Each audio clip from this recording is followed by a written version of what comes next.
Hey guys, I'm here at the London Motor Show. There's so many great cars here, especially our Learnerghini. I want to check out to see what cars would make a great learner car and what you guys should buy for your first car. So, let's go and have a look at them.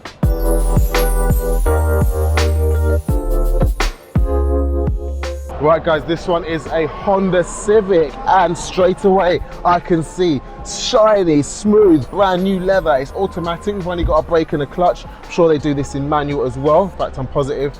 Recessed infotainment screen, looks super sleek inside. Massive sunroof, so you're gonna get all the sun if you're on holiday.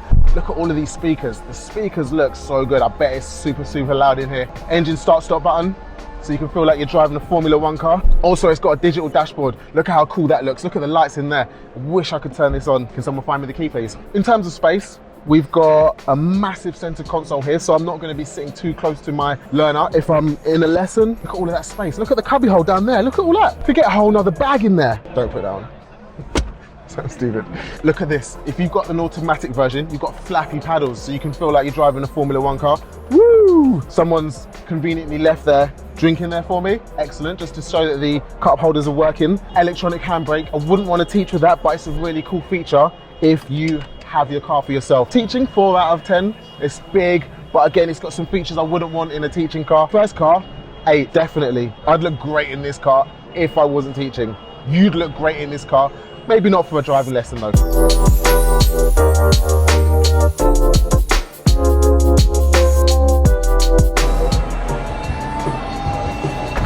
That's a sick car.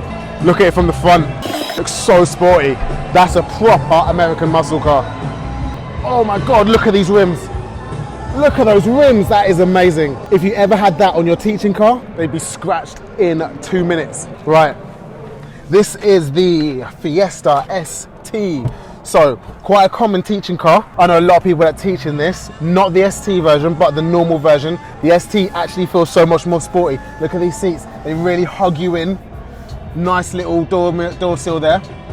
Oh, actually, yeah, it feels really racy. When you sit back in the car, I bet if you got some acceleration on that and got pressed into the back of this chair, you'd really feel how sporty it is. Come over here, have a look down here. Look at those cup holders. They are lit up. That is outrageous. I'm not a massive fan of the Fiesta for one reason. Look at this over here. That's a really nice big screen. Doesn't it look like it should fold in though? I mean, I want to be able to push it down or fold it in or something, and it's not going anywhere. Like it's in the way. It's an eyesore. Not only that, if you are a larger person and I'm sitting here and you're sitting here, we're not going to have a lot of space to share. So we're going to be nudging and tussling and getting in each other's way all the time. So this is why I like my car better. The Focus is a lot bigger inside, it's wider, and you've got more personal space. Let's go and have a look at the Focus now. Okay, so this is the 2019 version of the Focus. I'm super jealous. I got my car in 2018.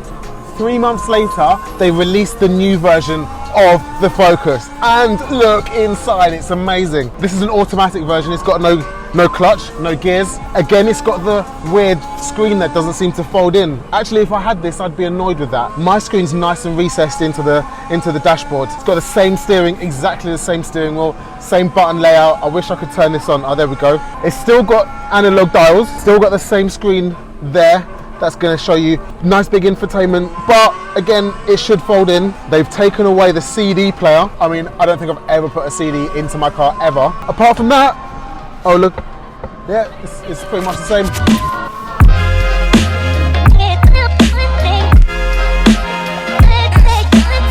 Wow, look what I've just found. This is the C3 Aircross Citroen, and it's actually the one that they used on Top Gear that pulled the ship. I watched this episode, it was so funny. All right, lots of people have this as a driving lesson car.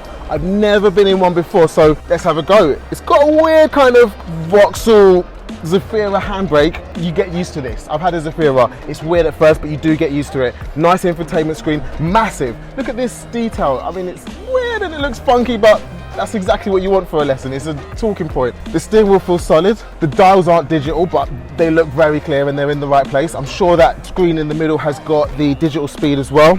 There's enough space in here. This is why it's such a good driver tool car, I'm sure, because you're not going to be sitting too close to your pupil. I mean, you know, driving instructors get sweaty, the pupil gets sweaty. You don't want to be sitting on top of each other. Sunroof, so summer lessons, awesome. See how far the seat goes back. Oh, that goes way further back than my car. I can hardly reach the pedals with the seat in all the way back position.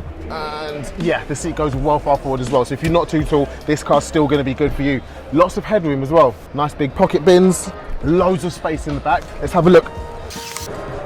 Actually, having said that, with the chair pushed all the way back on a long journey, this is going to be uncomfortable. I'm not going to want to sit in this seat for more than 5 minutes.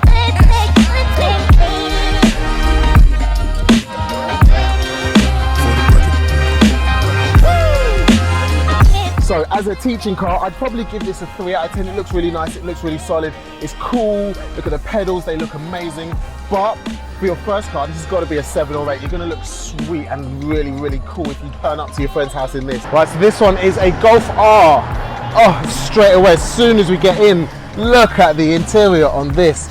This is so nice. Blue everywhere. The blue really pops. You've got so much room inside here. Electronic handbrake, pretty standard on these new Golfs. Infotainment screen's recessed so it sits out of the way. The steering wheel feels solid and really well built. The pedals are sensational. Look at those metal pedals. The dials on the dashboard as well, they're analog, but the blue makes them look super nice.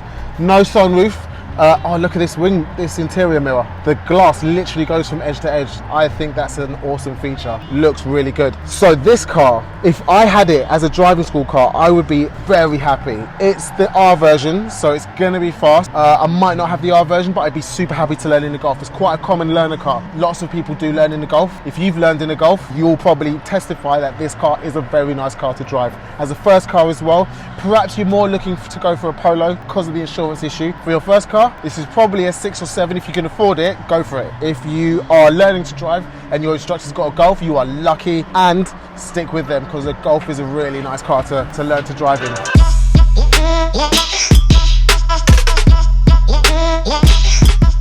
Okay, so this one is the Renault Clio. I've just got out of a Golf and getting in this is like going from a 5-star hotel into a 2-star hotel straight away. The steering wheel feels plasticky, the door trim is plasticky, the trim around the cockpit isn't premium. Did you hear that handbrake? It's like a school project. Yeah, okay, it's an automatic, it's not premium. The dials look quite futuristic on the dashboard. The infotainment screen isn't recessed. I'm struggling to find nice things to say about this car. It's small. Let's see how far back the seat goes. Not very far. I want it to go further back than that for my long legs. But if you were short, this wouldn't be a bad car. So it's under the £10,000 mark. This is a very cheap car and it shows. If you're thinking about this for your first car, I'd suggest there's better cars out there at the same price point, much more well built. Yeah. You've seen it in the Snoop Dogg videos where they bounce up and down? That's the stuff right there. Anyone got a stepladder handy? Gonna need it for this car. And this is a feature that I want on one of my cars. Check out the mini car! Right, let's go to this one. This is a mini hatchback, Mini Cooper. Love the minis. They are so low down to the ground. They give you a really sporty feel. The whole vibe of a mini is just amazing. Look at these dash buttons and switches like a fighter pilot. Obviously it's made by BMW, so the steering wheel feels solid, the gear stick's going to be solid, the whole build quality is going to be nice. It's a little bit plasticky over here, got to admit, but everything in here is going to be working. You're not going to have a problem with breaking down all the time in a Mini. Even the seats pull out like the BMW ones do, so if you like a long journey you can extend the seat a little bit so your legs don't get so tired. The mirrors are nice and big as well, so if you want to do a lesson in this, I've seen a lot of people doing lessons in Minis, you're going to have a lot of vision around you. The only thing about this car for driving lessons is it's not massive inside. If I had this car and I was in the passenger seat all day, which means it's basically my office, I think I'd get a little bit cramped and feel a little bit claustrophobic. So for driving lessons, it's a really popular car.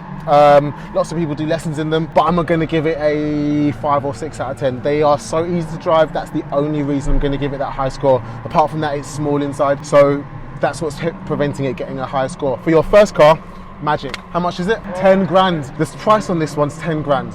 How much did I say that the Clio was? 10 grand. This car costs the same as a Renault Clio. Who wouldn't want to drive this over that? If I had 10 grand spare, I'd have this just to have it in my garage. Okay, so let's review the Learnerghini as a great learner car. No, do that again. Super hard to get into. Yeah. That wasn't smooth as either, was it? Yeah, okay, cool. All right, guys, so I'm going to review the Learnerghini as a learner car. Let's jump in. Right, so first things first, it's really difficult to get into. The seating position is so racing. It's not super comfortable. Some people are going to find it difficult to get into this car. No, and get out of the car. But as soon as you're inside, it blows your mind. If this was the first lesson and you were doing your first ever driving lesson, I can imagine you'd be quite intimidated by everything that's going on in here. There's so many switches and buttons. Have a look over here. Like, what does all of this stuff do? You're gonna spend about half an hour just learning what all the buttons do. Flappy paddle gearbox, so it's an automatic car, obviously, of course. The infotainment screen, I've driven this car. It takes ages to work it out. The dashboard's fully, have we got the keys? So I can turn the dashboard on. So have a look over here. The dashboard is so nice. It's digital. Let me turn the car on and you can have a look. As soon as it fires up, you know that you're in something special. Whoa, look at the screen on that. So amazing. The car is beautiful and it's so fast to drive. Too fast for a learner car. For a first driving lesson, it's inappropriate. For your 5th or 10th or 20th driving lesson, it's 100% also inappropriate. For your first car, it's 100% out of your price range. It's not going to be insurable. You're going to go to every insurance company, they'll say, are you mad? If you had this car for your first car and you had that much money, I would suggest just buying a normal car. Maybe a BMW 1 Series or an A-Class Mercedes, just so that you can get a little bit more driving experience under your belt before you go for this car. Because you're going to be a danger to yourself and everyone else if you get this car first. Also, if you took lessons in this car without appropriate supervision, hi, that's me, you're going to be a danger on the road. It's going to look good, you're going to look amazing to your mates, but hey, let's not walk before we can run. No, Let's not run before we can walk. If this is in your budget, do not buy this as your first car. If this is in your budget, it's not a learner car at all. This is going to be your second or third car, but I love it. Guys, London Motor Show 2019 was amazing. Saw so many great cars, spoke to so many cool people. It's been a blast. I am knackered. Catch me in the next video. Catch the Learnerghini out on the road soon. Subscribe to the channel, hit the notification bell. Can't wait for next time.